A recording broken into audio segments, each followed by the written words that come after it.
Hello, I am Eveshka and I'm going to teach you how to play circle number 1, which I wrote.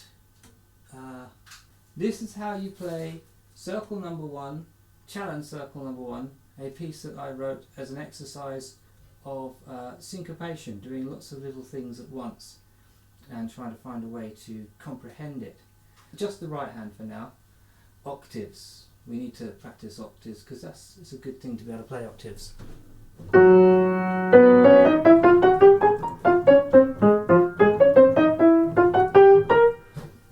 It just makes everything fatter and it opens up possibilities. And the other good thing about playing octaves is, unless you're really small and you're getting bigger, but it'll be a gradual process. Piano keys stay the same size. You can feel where an octave is without looking, because it's a you know that your own body, you know the size, you know the dimensions of your own body. So if you can find where the octave is, you can probably find where all the other notes in between are. So it's a really good exercise to learn. So this piece goes like this. It goes on the F sharp. See there? And usually when doing octaves by default, we use these 1 and 5. There's a B in the middle there on finger 2. So that's the first exercise, is to be able to separate by going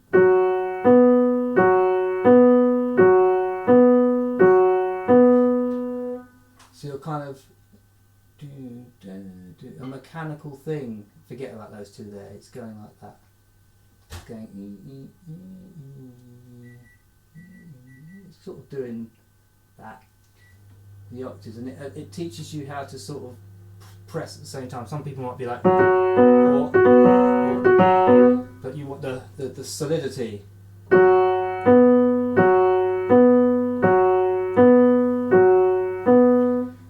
So the piece actually does this.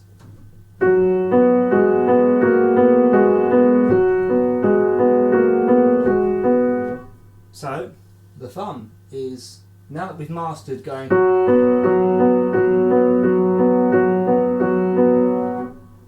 now that we've mastered that, the thumb is going to go up the black notes, F sharp, G sharp, A sharp, whatever they're called, and down again. It's going to go at the same time. So it's all one hand, forget about the left hand. So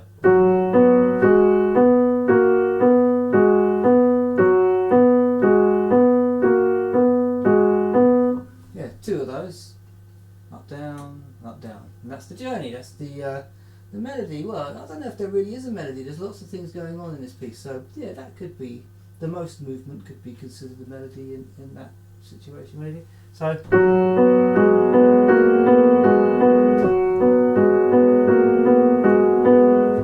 that's with pedalling there.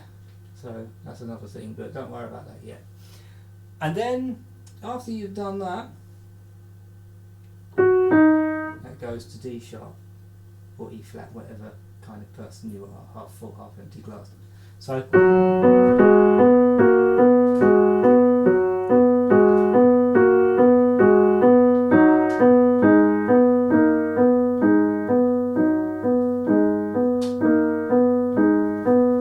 and again.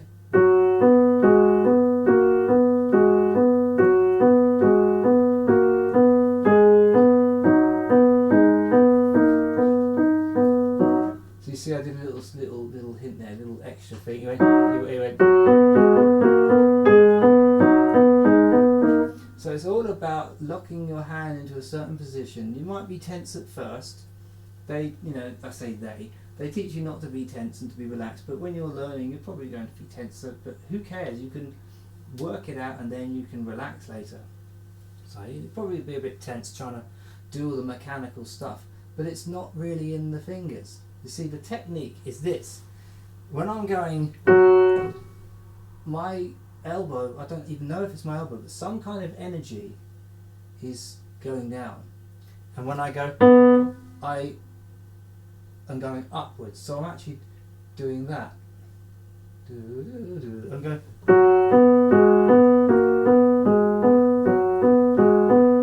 That's not even much of an exaggeration. That's what my arm's sort of doing. And that's how you do it. Instead of trying to do it with individual fingers,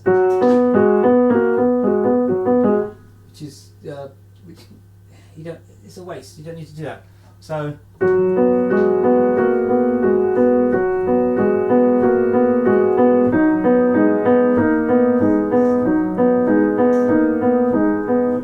Second pass, it has a it has an F sharp, G sharp thingy. You can use your ears, you know what it is. So it goes.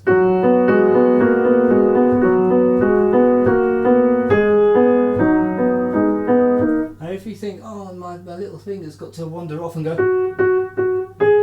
you're never going to find it. Oh dear. Actually, the thumb happens to be playing the same note over here at that point. It's an octave. So you should be able to blind find it, because that's the purpose of the study.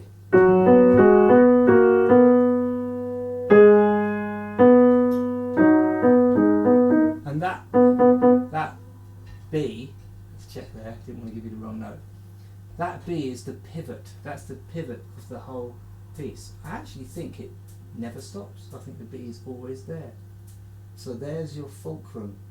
And if you know what the fulcrum is, you probably can work out where the ends of the seesaw are. It's all about the way you look at it.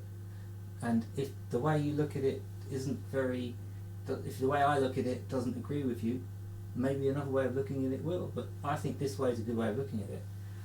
Oh, left hand. Oh dear. Huh. So, all it does is go, I mean, you can do it with or without octaves if you like. But it's a bass line. So it just goes.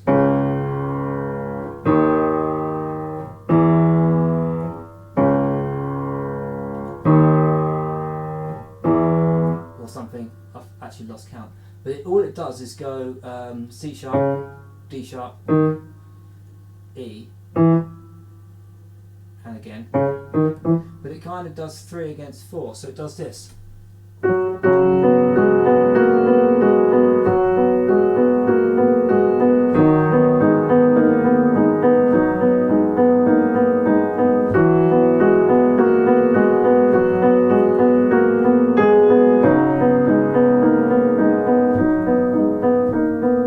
Which means by maths and the adding up, the next bar or section is going to start on there. I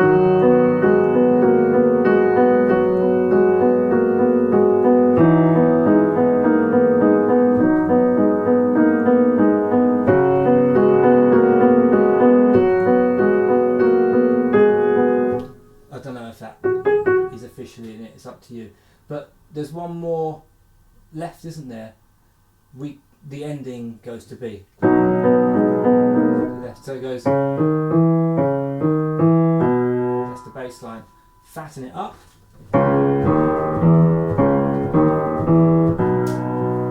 If you choose not to end it on the B, you will circle around it forever. And that's why it's called a circle, because it's got things that kind of just do this, like orbits.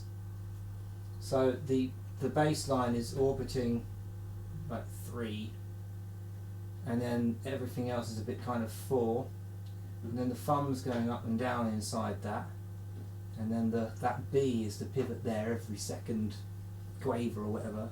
So there's a lot of things going on. So I'll try and play the piece with no mistakes, because if I make a mistake then you won't take me seriously. So it's very easy.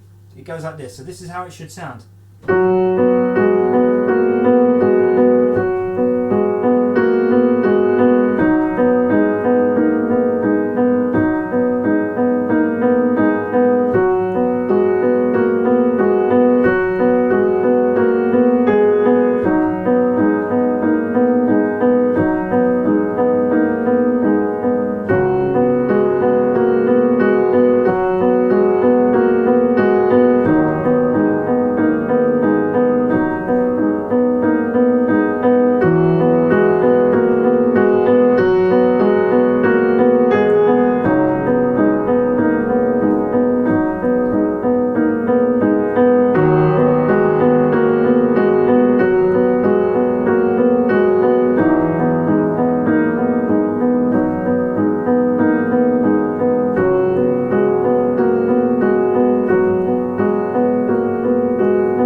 into that B, you do another little pass there,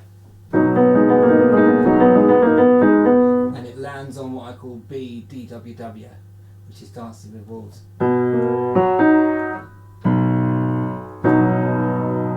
It just happens to land there, and it concludes, and that's the piece. So I reckon you should try to learn it if you're a beginner, because it covers lots and lots of little things. And if you get lost, you can sort of just play around with it and just keep doing it until you find yourself. It doesn't matter how long it is, it doesn't matter how lined up the bass is, and you can add to it and change it if you want. You can play in different ways, because that teaches technique as well. So you could just do it as chords, really. You could quantize by double. You could go like,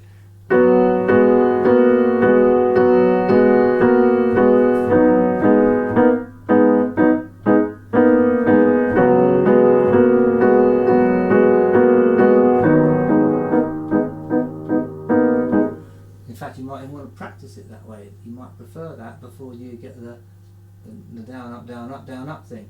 Now that down, up thing is how a lot of drummers play very quickly with one hand.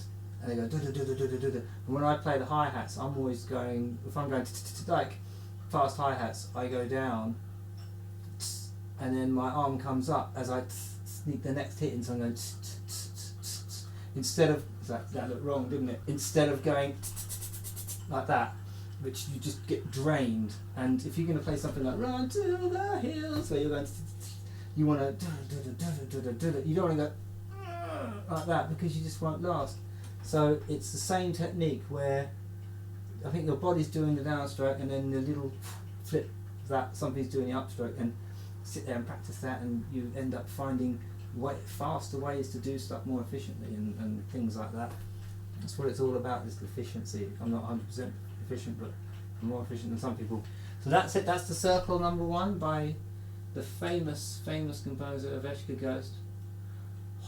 What a famous composer. And if you can play it, please send me a video of you playing it, and I'll probably cry. If you're utter, ultra, mega beginner, too bad really, just give it a try. Just use your ears.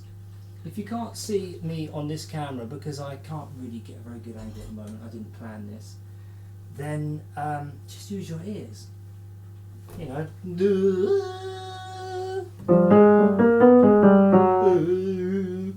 hi ho,